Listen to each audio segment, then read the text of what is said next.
안녕하세요. 요즘 유독 샛노란색이 예쁘게 느껴지는 날들입니다. 반갑습니다. 처음 박성의 마음밥상을 개설하면서 첫 영상에서 제 유튜브의 목적과 방향에 대해서 말씀을 드렸었습니다. 제가 유튜브를 개설한 가장 큰 목적이기도 한 내용을 이야기하고자 식치보감이라는 영역을 오늘 준비하였습니다. 그 첫 영상입니다. 현재 서양의학자나 영양학자들은 서양의 과학 또 서양의 의학의 원리를 기반으로 식품, 음식, 건강에 관한 내용을 일반인들에게 이야기합니다. 그러다 보니까 우리들도 그런 정보를 기반으로 이해하고 생활에 적용하면서 살아갑니다. 이런 현상은 우리들이 서구 문화를 받아들이면서 교육 내용도 서구 내용이 그대로 유입되어 우리가 모두 그렇게 교육을 받아왔기 때문입니다. 이런 경향으로 인해서 건강식품이나 건강기능식품 시장은 매우 커졌지만 또 그리고 어느 정도 소비자들의 건강 증진에 도움을 주긴 했지만 반면에 진정한 식품과 음식을 바탕으로 하는 밥상의 문화는 무너지고 또 식품과 음식을 대하는 의식이 편협한 방향으로 흘러가게 한 것도 사실입니다. 뿐만 아니라 각 집단의 그 첨예한 이익이 복잡하게 이렇게 고리를 물고 있어서 소비자들만 호구가 되는 듯한 그런 현실이라는 생각이 들 때마다 매우 속이 많이 상합니다. 가만히 방송을 한번 보십시오. 얼마 전까지만 해도 음식 이야기는 그 분야의 전공자나 교수님들이 이야기를 하였습니다. 그리고 접근 분야도 식품과 음식의 역사, 문화, 또 영양, 조리 등 다양한 접근이었습니다. 그러나 근래에는 의사 선생님들이 식품과 음식을 언급하십니다. 당연히 그 방향은 질병과 관련된 내용이 대부분입니다. 그러다 보니까 식품이나 음식이 효능으로만 풀이가 되어서 또 다른 병폐를 불러일으키고 있는 것도 사실입니다. 어떤 질병에 좋은 어떤 성분을 가진 식품이 좋고 그런 식품에서 그 성분을 추출, 농축하여 만든 건강기능식품의 효능 마케팅장이 되어가고 있는 것이 요즘의 현실입니다. 또한 외국의 그 동물 실험이라든지 소수의 사람을 대상으로 하는 임상실험 결과를 첨부하면서 아주 식품의 각종 건강 효과를 언급합니다. 따라서 소비자들은 의사 선생님에게 건강 파수꾼으로서의 최고의 자리를 내어주십니다. 가끔씩 한의학이나 대체의학 전문가들도 출연하여 건강과 먹을거리를 이야기하지만 결국에는 서양의 의학과 분석적 가치의 식품 효능으로 끝을 맺으면서 식품과 음식의 효능 마케팅이 난무하고 있습니다.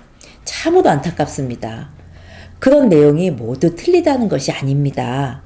물질적 성분을 중심으로 식품 효능의 마케팅 전략이 식품과 음식의 온전한 가치를 잃어버리게 하고 또 농업이라든지 건강과 문화를 죽이고 있습니다. 이렇게 식품 효능 마케팅의 내용을 주입받은 소비자들은 머릿속에서 그 식품이 가질 수 있는 다양한 가치를 의식하지 못하게 됩니다. 그리고 또 이때부터는 식품이나 음식을 이렇게 먹는다, 섭취한다는 개념이 아니라 복용한다는 느낌을 가지게 되는 것이죠. 너무 아쉽습니다. 저도 서양 과학에 기반한 교육을 받았고 이런 내용으로 학생들을 가르쳤습니다. 그러나 이런 서양 과학의 지식 외에 우리가 놓치고 있는 학문 분야가 있음을 알았고 또 공부하고 연구하고 또 몸소 체득하면서 정말 설레이고 행복한 마음을 숨길 수가 없었습니다. 이런 내용을 여러분과 나누면서 서양 과학으로만 바라보면서 우리가 놓친 또 다른 반쪽의 식품과 음식, 건강의 가치에 대해 알아가면서 더 온전히 건강하고 행복하게 살고 싶습니다. 그리고 우리가 식품과 음식의 문화나 역사 등도 함께 이해한다면 먹을거리 가치를 제대로 이해하게 되고 우리들의 삶은 더욱 풍요롭고 건강할 것입니다. 그래서 이 식치보감이라는 영역을 만들게 되었습니다. 처음 들으실 때는 머리에서 다소 생소한데 이러실 수 있습니다. 그러나 몸과 또 우리 여러분의 경험에서는 막 동감하시는 그 시간들이 점점 늘어나실 겁니다. 왜냐하면 여러분들의 문화적 DNA에는 이런 삶의 내용이 내재되어 있기 때문입니다. 그래서 마음을 열고 함께 해주시기를 제가 깊이 바랍니다. 이 서양의 분석적, 물질적 원리로 접근한 식품과 음식에 관한 내용들, 즉 몸 어디에 좋다는 성분이 어느 식품에 함유되어 있으니까 그 식품을 많이 먹으라는 등의 정보에 따라 우리는 좋은 식품, 나쁜 식품으로 이분화하게 되면서 여러 맹점과 한계점이 드러나고 있었습니다. 또 다른 한편으로는 이 동양권의 사상과 철학 및 의학에 기반하는 건강과 먹을거리에 대한 내용이 대두되고 있고 그 내용의 장점이 계속 부각되면서 근래에는 이 분야에 관심이 커지고 있고 이론적 원리를 이해하고 공부하는 분들도 많이 늘어나고 있어서 진정 반가운 일이면서 또 진정한 건강한 삶을 위해서는 너무 필요한 일입니다. 그러나 이 분야에서도 기초 이론은 모른 채 특정 건강에 좋다는 특정 식품만 알아서 무작정 마구 활용하시는 사람들이 많습니다. 오히려 잘못된 이해로 실제로 해가 되고 있기도 합니다. 우리들은 서양 과학에 기반한 내용만으로 살아왔기 때문에 이제는 잃어버린 동양 사상을 기반으로 접근을 통해 우리 삶의 방식의 반쪽을 찾아야 합니다. 그런 취지에서 바르게 알고 건강한 밥상을 위해 동양의 먹을거리 공부를 본격적으로 해보려고 합니다. 오늘은 그 첫 번째 영상으로 동양에도 먹을거리에 대한 학문 영역이 있습니다. 그 영역을 약선식료학이라고 합니다. 라는 얘기를 드리고 싶습니다. 동양에서도 건강과 아름다움, 장수를 위해서 활용해온 음식, 또 의료, 운동 등 여러 가지 양생 방법이 있었지만 음식을 가장 중요시 여겼고 따라서 음식으로 건강을 증진하기 위한 식양, 또 음식으로 질병을 치료하는 데 도움을 주는 식료 등의 개념을 생활 속에서 활용했습니다. 또 이런 내용을 통합하여 음식으로 다스린다는 의미의 식치 문화가 존재했었습니다.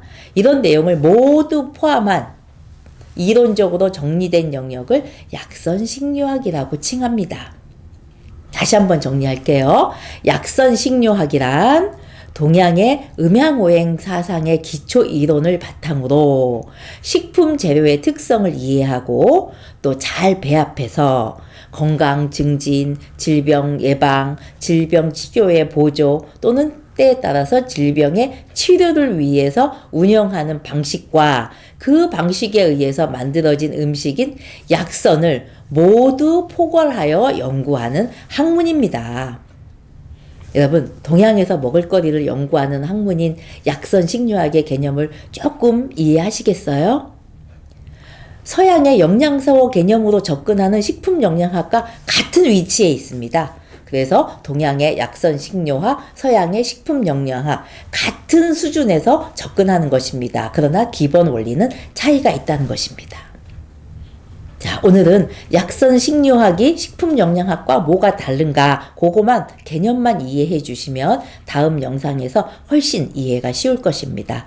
여러분, 다음 영상에서 또 뵙겠습니다. 여러분 사랑합니다. 감사합니다.